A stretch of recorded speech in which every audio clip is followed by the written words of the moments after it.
പൗരോഹിത്യ സുവർണ ജൂബിലി ആഘോഷിക്കുന്ന Kudamaloor saint Mary's major archiepiscopal തീർത്ഥാടന കേന്ദ്രം arch priest reverend doctor Mani പുതിയിടത്തിന് സഭയുടെയും സമൂഹത്തിന്റെയും ആദരം.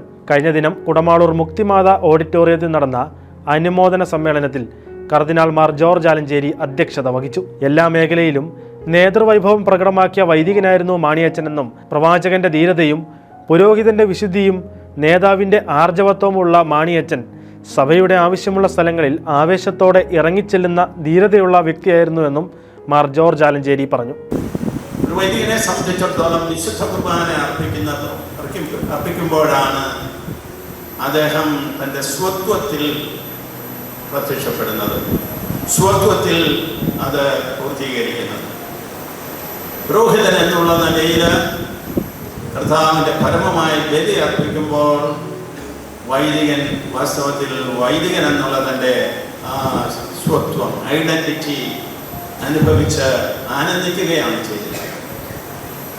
അതിലും അതുപോലെ തന്നെ കൂദാശകളുടെ പരികർമ്മത്തിലും പ്രാർത്ഥനകളിലുമെല്ലാം നമ്മൾ കൃപയുടെ ശുശ്രൂഷയാണ് നിർവഹിക്കുന്നത്. പ്രത്യേകിച്ച് വൈദികൻ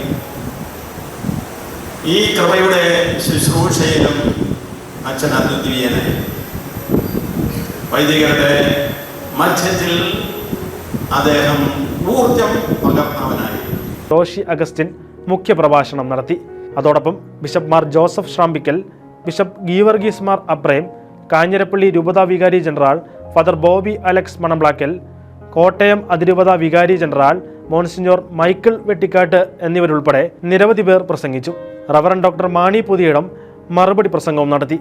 ഫാദർ ജോയൽ പുന്നശ്ശേരി സ്വാഗതവും ഡോക്ടർ മാത്യു പുതിയിടം നന്ദിയും പറഞ്ഞു. സമ്മേളനത്തിനു മുമ്പായി റവറൻ ഡോക്ടർ മാണി പുതിയിടത്തിന്റെ മുഖ്യ കാർമ്മികത്വത്തിൽ കൃതജ്ഞതാ ബലി അർപ്പിച്ചു. കർദിനാൾ മാർ ജോർജ് ആലഞ്ചേരി വചന സന്ദേശവും നൽകി. തുടർന്ന് റവറൻ ഡോക്ടർ മാണി പുതിയിടത്തിനെ വിശിഷ്ടാതിഥികളുടെ നേതൃത്വത്തിൽ സമ്മേളന ഹാളിലേക്ക് വാദ്യമേളങ്ങളുടെ അകമ്പടിയോടെ ആനയിച്ചു. രാഷ്ട്രീയ, സാമൂഹ്യ, സാംസ്കാരിക, ആത്മീയ, സമുദായ രംഗത്തെ ഒട്ടേറെ പ്രമുഖർ സമ്മേളനത്തിൽ പങ്കെടുത്തിരുന്നു.